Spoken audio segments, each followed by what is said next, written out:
เบิ่งอยู่อ้ายพี่น้องบ่มีบันไดเฮือนเราก็ได้ไต่ไปสิเลยเนาะใช้อันให้เราเบาเบิ่งนำแน่ยับเข้าไปปุ๊บโยชุกยังโอ้ยเฮือนไฟเราก็เป็นสินั่นแหละพี่น้องเอ้ยมันน้องเพิ่นก็บ่มีหยังบ่มีไม้เอามาห้องนี่บ่นี่พี่น้องเอ้ยอีเอาวิแม่กับเมื่อป่าอ๋อซิกมึงอีกซิกมึงอยู่ซิกสุกแล้วบ่สุกนะสุกแล้วบ่เอามาจกจังมัดอ่านก็ได้เฮาจะมุดยังไงก็เบิ่งกันว่าวัยรุ่นอันหนึ่งเข้าปุ๊บอิ่มอยู่บ่ท่านเจ้า2คนนี่อิ่มเลยฮะอิ่มอยู่เนาะไปช่างไปอิ่มบาทนี่พี่น้องเอ้ยเนาะไปถึกอย่างมานี่ถึกอย่างมาฮะหน้าไปเฮ็ดอย่างมาหน้านี่ดำนี่ฮะบูโอ้ยพี่น้องมึงคือหน้ากำละมองเพิ่นบ่ได้เนาะไปเฮ็ดน้องเพิ่นบาดนี่โอ้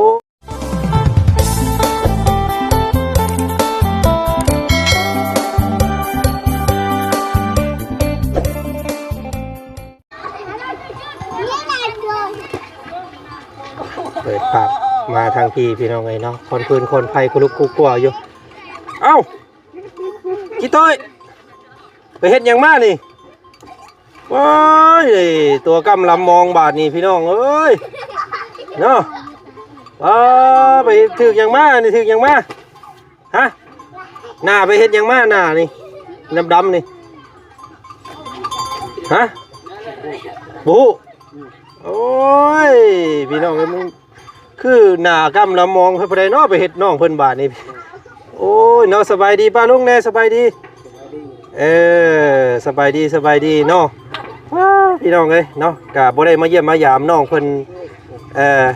พอได้แต่มาแต่ละเทื่อก็บ่อยู่เฮือนบ่ค่อยเห็นน้องเพิ่นเนาะ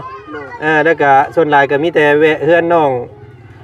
หัวเพิ่นหั่นพี่น้องเอ้ยเนาะมื้อนี้มีโอกาสได้เข้ามาดินมาชมมาเบิ่งทางน้องเพิ่นทั้ง2คนมื้อนี้พากันจู้ไผเฮ็ดหยังควันกุกกัวอยู่นี่จู้ไผเฮ็ดหยังฮะเฮ้ยนึ่งข้าวเบิ่งอันเดียวใช่ป่ะนี่ไม้เนี่ยเด้อนี่ไม้เนี่ยเด้อจะตีงแห้งได้มันแตกได้ระวังมันแตกใช่ได้เนาะโตเวทยังมานี่ขึ้นมุ่มเมาแท้นี่ฮึไปถึกยังมานี่ไผเฮ็ดเจ้ามูบ่หยอกหน่อยจ้ะฮะเจ้าไปเฮ็ดยังอันนี้นะเจ้าเฮ็ดทานบ่เฮ็ดทานไผทานเลยไปเฮ็ดทานเฮ็ดทานจู้ไผพี่น้องไอ้เนาะบัดเลยกระตุนกระโตเนาะบ่ได้เป็นแต่เอาจักดีเลยมื้อนี้ ชื่ออ้ายได้บ่ชื่อกันได้บ่ฮะบ่ชื่ออ้ายผู้ที่เอาเสื้อให้เจ้าอันนี้ชื่อได้บ่ชื่อหยังบ่จันโอเคเนาะชื่ออยู่พี่น้องผู้นี้เด้เจ้าบ่เป็นคนหนึ่งเขาแม่นบ่เดี๋ยวกันเลยพี่น้องไงเนาะบ่มีผู้ใดตอบสนองกันเลยมื้อนี้โอ้ยควันพื้นควันไฟก็ลุกกัวอยู่ขึ้นเบิ่งอยู่มันใหม่หม้อบ่จักคือมินแท้เหมือนไฟใหม่หม้อแล้วบ่จักหั่นเด้อจันโดเบิ่งอยู่อ้ายพี่น้องบ่มีบันไดเฮือนเราก็ได้ไต่ไปสิเลยเนาะใช้อันให้เราเบาเบิ่งนำแน่ยับเข้าไปปุ๊บโยโอ้ยพี่น้องเอ้ยเนาะนึ่งข้าวโดยโอ้ยมียังกินมื้อนี้แรงมื้อกินแรงมื้อนี้มียังบ่กินนั่งตะกู้เอาบ่มีแนวกินว่ามื้อนี้บ่มีชามนึ่งข้าวกินกับยังซะมื้อแรงกินเผ็ดอ๋อกินกับแจ่วหมกเผ็ดพี่น้องเอ้ยโอ้โดนพื้นเอาขึ้นใหญ่แท้นี่เนาะแบกมาได้ใช้พื้นนี่เอามาได้ใช้พื้นจูไผบ่เอาเจ้าแบกพื้นมาได้ใช้มาจูนี่พื้นเอามาได้ใช้ไปพุ่นฮะไปพุ่นโอ้ยแล้วกันพี่น้องเอ้ยเนาะสื่อสารกันลำบากแน่ มื้อนี้บ่ได้พาสาวเพิ่นมาแปรให้ซ้ำพี่น้องเอ้ยเนาะก็ลำบากเนี่ยสุกแล้วบ่เข้าฮะสุกแล้ว เล่นเยอะดาวอยู่อ่ะ เบิ่งอยู่โอ้โห อยู่ ฮะ บ่ ยังบ่ อืม ยังบ่สุก ยัง โอ้ยเฮือนไฟเรากับมันสินั่นแหละพี่น้องเอ้ยมันน้องเพิ่นก็บ่มีหยังบ่มีไม้เอามาห้องนี่บ่นี่พี่น้องเอ้ยอีเอาวิแม่กับเมื่อป้า โอ้ย แม่กินทอดพัวกินเมื่อป้าลูก แม่ไปหาผัวแหละ ป้าลูกไว้ ทอดพัวเจอเมื่อป้าลูก ม ข้าวชอบคนน้องไอ้น้อง โอ้ยพี่น้องเอ้ยเอาเนาะระวังเด้อระวังมันหักเด้บ่ได้กินข้าวซำได้เจ้ามื้อแรงครับมันหักหั่นเนาะเอาลงมาพี่ก่อน ไม่ได้กินข้าวเลยมันจะหายพวกดำหมดสิ มาแต่ให้บ่นี่ มาจะให้หุดเข่า โอ้ เพิ่งดำนี่ ไป พืช เบรกพื้นมามันพื้นมันว่าไฟใหม่เห็นบ่ แม่น โอ้ได้จักกระสอบมื้อนี้พูดเข้าได้จักเป๋า ได้ช่องเบาน้อยๆมา ได้2เป๋าบ่ใช้เอามาอยู่นี่บ่ใช้เบิ่งอยู่ขึ้นเบิ่งอยู่เนาะ จอนดก จอนดง จอนดก จอนดงนี่คือยังแม่ ขึ้นเฮือน ขึ้นเฮือนโอ้โดยขึ้นเบิ่งก่อนเนาะใช้ เต้าหันเดาไอ้บาดเบาในให้ชอดกิน เอามาเบิ่งยุกล่ะเข้าเจ้าฮะอันนั้นบ่ นายบ่ อ๋อเจ้าเบรกลงมาเองบ่นี่ มันแบกเอง โอ้ เดี๋ยวพี่น้องเห็นอยู่พี่น้องชอยมันได้ไอ้รักอะไรทุกทางดูคิดฮอดคั่วมันเบา ไปบ้านได้เมย์เรา พูดบ้านเราชีวิตเราจุกลัดห่อพุ่น บ้านเอาห่อบ้านเอาห่อคุ้มโอ้อยู่ทั้งตะนั่งตะห่อพุ่นบ่ แม่ โตไก่ได้เนาะ ไก่ละลูก ไปป้าเราจักปีแต่เมย์ก็พอ แม่ป้ามือนี่ปีนี้พ่อชื่อชอกปีชาปีแหละป้า พ่อก็ไปเอาเมียใหม่เมย์ก็เอาเมียใหม่ แม่ โอ้ยพี่น้องไงเนาะก็เลยทิ่มน้องเพิ่นไว้ลำพัง2คนนี่เท่ากำกระดำมื้อนี้เนาะ ดำคือ สิอาบน้ำอยู่ใช้มื้อนี้อาบน้ำ อาบน้ำเช่ น้ำเช่ง อาบอยู่เซ่ เสื้อที่เราบ้าเอาให้เด้อยู่ใช้ อยู่เพื่อนนั่นเอาไว้ อยู่เทิงเฮือนพุ่นบ่เอาไว้นุ่งบัดอันอาบน้ำอาบหยังแล้วจังนุ่งเนาะ โดย เที่ยวจะดักโจมมากินจะดักอยู่กันตั้งไปเราแล้วดัก เวลาขึ้นไปผู้นี่ไปน้ำกันเบิดบ่2คน ไป ฮะ ไปหมด ไปหมด ไปน้ำกันเลย โดย แบกลงมาเพื่อผู้ละหน่อยเนาะ โดย ยังหลายบ่เขาเจ้ายังหลายบ่เขาอยู่ให้ยังหลายบ่ ยังไล่ ยังไง ยังหลายอยู่ แล้วแม่มันเขา โอ้ยพี่น้องเนาะแบกลงมาเธอละหน่อยเอาเนาะ โดย มันบ่ไหวเนาะไกลบ่ บ่ ขวมเซ่บ่ โดย มุงผู้พุ่นบ่มุงกันเฮาผู้เฮาเดียวเห็นนี่บ่ บ่แม่กูนี่คัน อ๋ออยู่ภาคอันนี้ไปนี้ พักเทนี่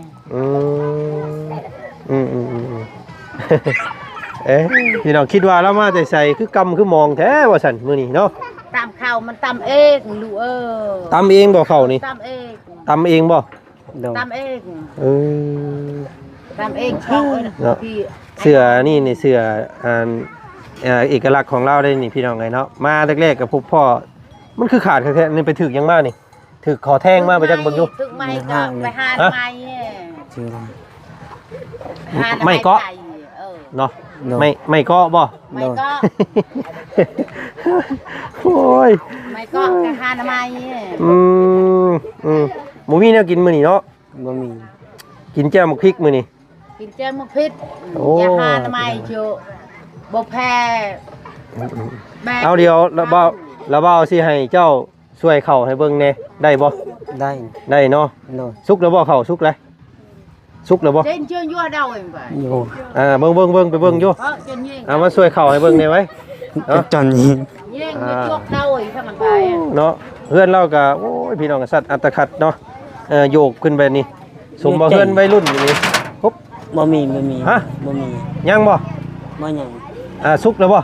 มาชุก ยังบ่สุกเนาะจุกไผจะเอาเป้าไผใส่อีกมันไผมันบ่แห้ง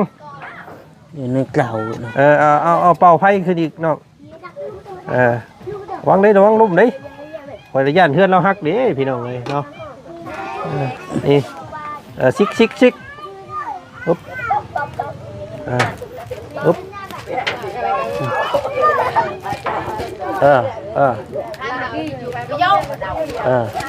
พี่ปินมาพี่เนาะปินมาพี่หันมาพี่โอ้ยอีกจังหน่อยเนาะโดยจังหน่อยสุกเนาะ โดยทีหนึ่งเข่ากับอัตคัดขนาดอุ๊บเนาะค่อยเด้อระวังตกได้นี่พี่น้องเลยเนาะกายมาเมื่อนี่เห็นน้องเพิ่นหลังฟื้นหลังไฟเสียงห้องเป็ดห้องไก่อยู่ทางนั้นก็ได้แตกต่ำอยู่เนาะเอากะแวะมาเยี่ยมมายามน้องกิ๊โต้ยพี่น้องไอ้มื้อนี้กับน้องพรไซเนาะ2ไอ้น้องหากะมาแต่ให้เบรกเนาะเสียงหลังขนาดผู้ห้องเป็ดนี่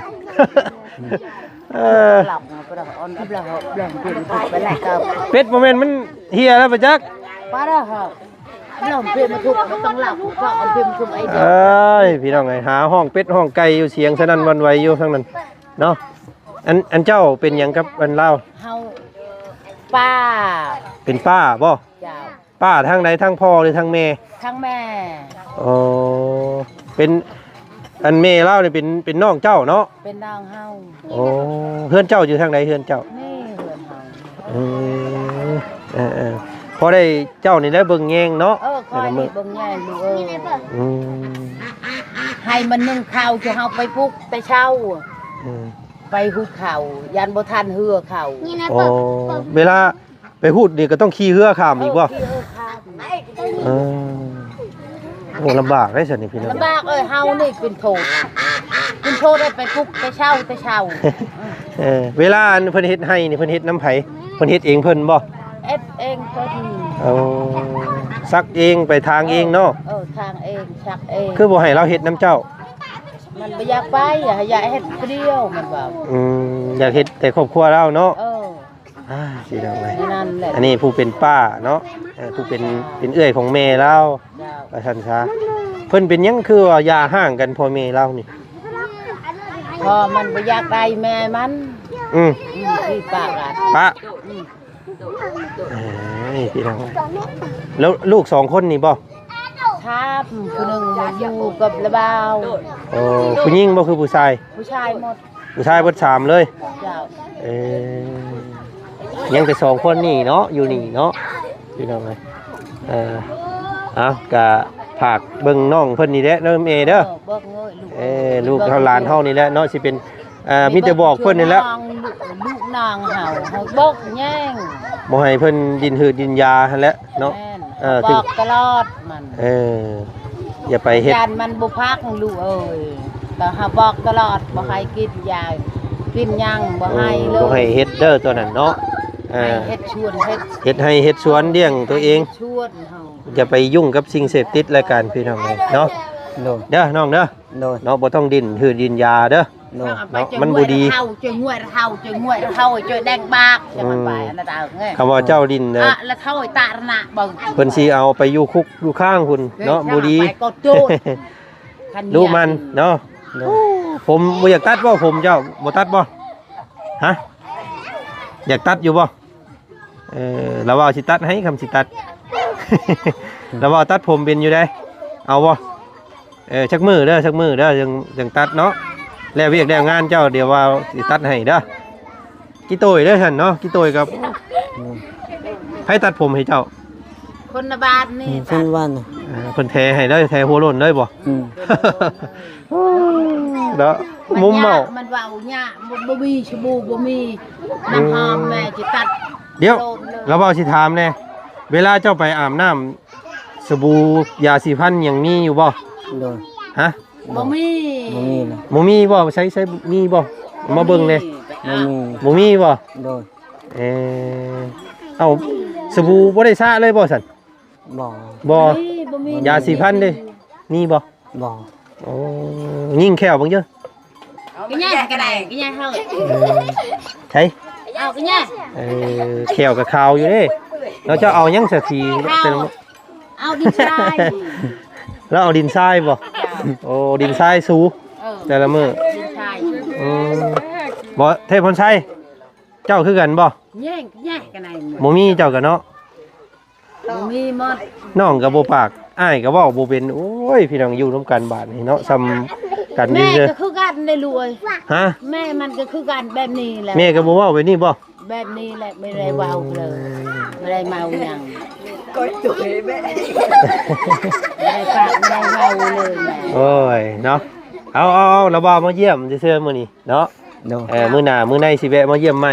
ระบาก็บ่มีหยังฝากเจ้าคือกันเนาะมีแต่มีเด้อ โดย เอาไว้คั่วกินเอาไว้อันว่าต้มกินเด้อ โดย สองไอ้น้องเจ้า ตื่นแต่เช้าต้มกินข้าวกันยังไป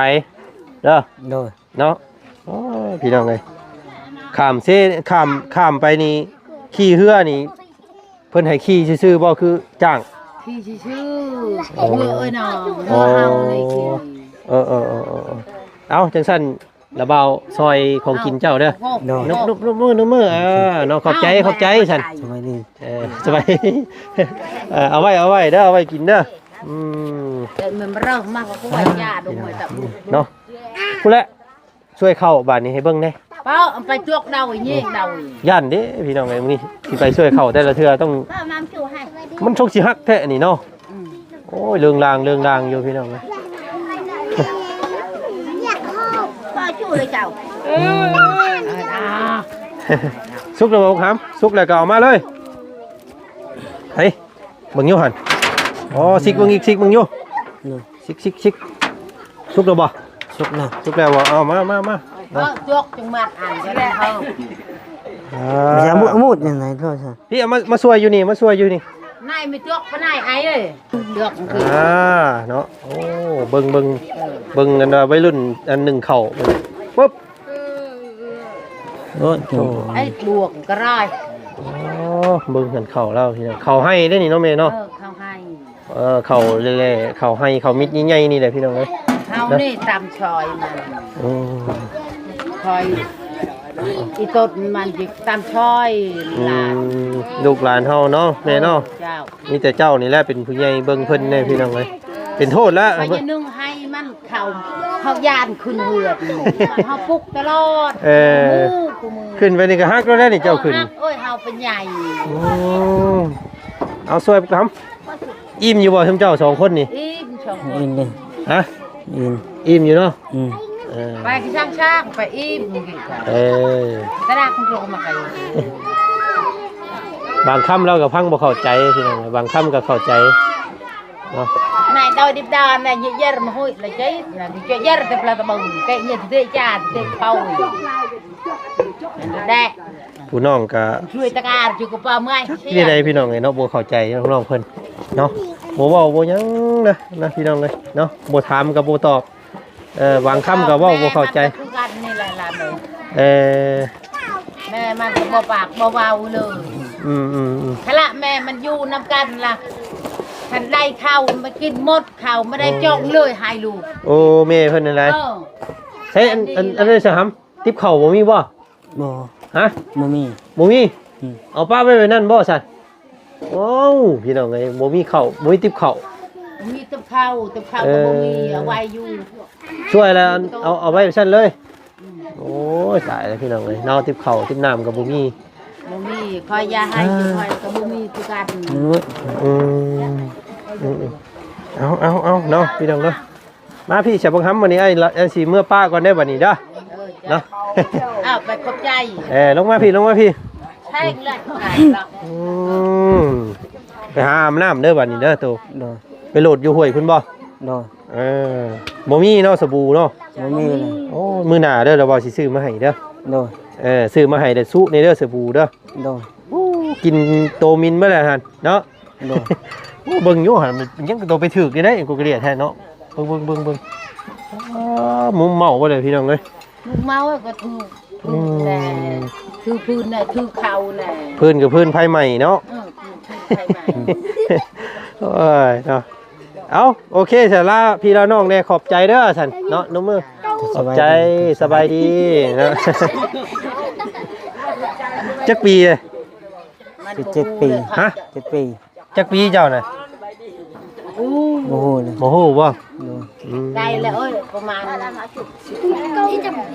กลัวแล้ว10 ปีนี่พี่น้องเออ เนาะคือการ ฮอดอยู่15 16แล้วเนาะ เนาะ ผู้นี้ก็สิได้อายุนี่13 14ผู้นี้ใหญ่เป็นบ่าวไปเลยง้อเด้จังหน่อยนี่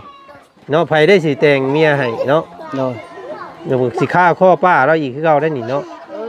ปลากระบ่มีคือการลูกใครจะไปช่วยลูก บ่เฮ้ยถ้ามาสมมุติว่าตัวเอาเมียนี่สู่สิเฮ็ดได้บาดสิเอาเงินในใช้มาแต่งเพิ่น ไปเปิดชาแนว มาชาเนาะ ฮะ ไปชูเขาว่าไปชู ไปนะ เอ้าไปสู้นี่แหละเขาบ่มีเงินเขาสิเอาบ่เนาะ ไอ้บ่มีเงินจะไปชูเมีย เอานี่ ในนึงตัวอายุวัดเหลือครับ โอเคโอ้ไปสับกลาไปลาก่อนบาดนี้เนาะ เนาะ แบบนี้ตลอดเลยพี่น้องเนาะเอาทั้งชั้น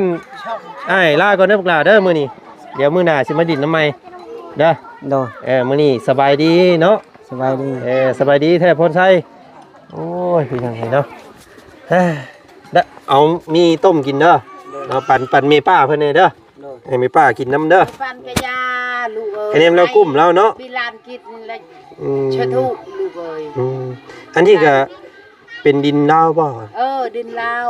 ฮอดใช้ดินแล้วนี่ นี่ครับอัลบาวมันเฮ็ดให้ มุงเงินเพิ่นทางลักนี่บ่ ค่านี้แล้ว ทางลักได้ก็เกี่ยวขึ้นไปนี่เนาะ เกี่ยว เพื่อนเราวิวงามอยู่พี่น้องอยู่มุมบ้านหมู่เลยเพื่อนเราเนาะอยู่กลางบ้าน แต่ว่าเพื่อนนั้นถือว่าสุดๆกว่าหมู่เนาะเพื่อนหมู่งามเพื่อนเราผู้เดียวนี่แหละพี่น้องเลย ละบาวเฮ็ดให้ เขามาบ้านนี่ต้องเห็นบ้านแล้วก่อนหมู่ด้วยเนาะระวังพื้นระวังไฟไหม้เด้อขึ้นไปเอาน้ำไปหดไว้เด้อ เอาไปหามน้ำก่อนมื้อหน้าสิซื้อสบู่มาให้เด้อโอเคไปพี่น้องเอ้ย เอาเนาะมาพบพ่อน้องเพิ่นหากันมาแต่ให้กำลังตัวกำลำมองอยู่พี่น้องเอ้ยเนาะจุพื้น1 เข่า1 น้ำอยู่ว่าซั่นซะเอาโอเคคำแต่มีนี่พี่น้องเอ้ยเนาะก็สิขอตัวลำลาก่อนทางบ่าวจันทร์ก็ได้ขอบคุณขอบใจเด้อที่ติดตามมึงส้มพี่น้องเลยเนาะ ทำลูกกำพร้าและพ่อก็ไปทางแม่ก็อยู่ทางเนาะอยู่กัน2 คนไอ้น้องจักเสียจะได้พี่น้องเลยเนาะอนาคตยังบ่เห็นและว่าซั่นซะเนาะ ผู้เป็นน้องนี่ก็สิพังเข้าใจอยู่แต่ว่าเราบ่เว้าเนาะแต่ผู้เป็นอ้ายนี่จะบ่ค่อยเข้าใจปานใดแต่ว่าเอ้าก็เป็นตาอินดูแบบนึงอีกเนาะพี่น้องเนาะก็ขอขอบใจหลายๆที่ให้เกียรติเบิ่งส้มเล่าด้วยพี่น้องเด้อเนาะคลิปนี้ก็ทางบ่อจันมาทักทายสบายดีซ้ำนี้ก่อนเจอกันใหม่อีกคลิปหน้าแล้วกันเนาะคลิปนี้สบายดีสวัสดีเด้อเบิดสุขุสุคนเด้อเนาะไปพี่น้องเอ้ยเนาะเกือบบ่รอด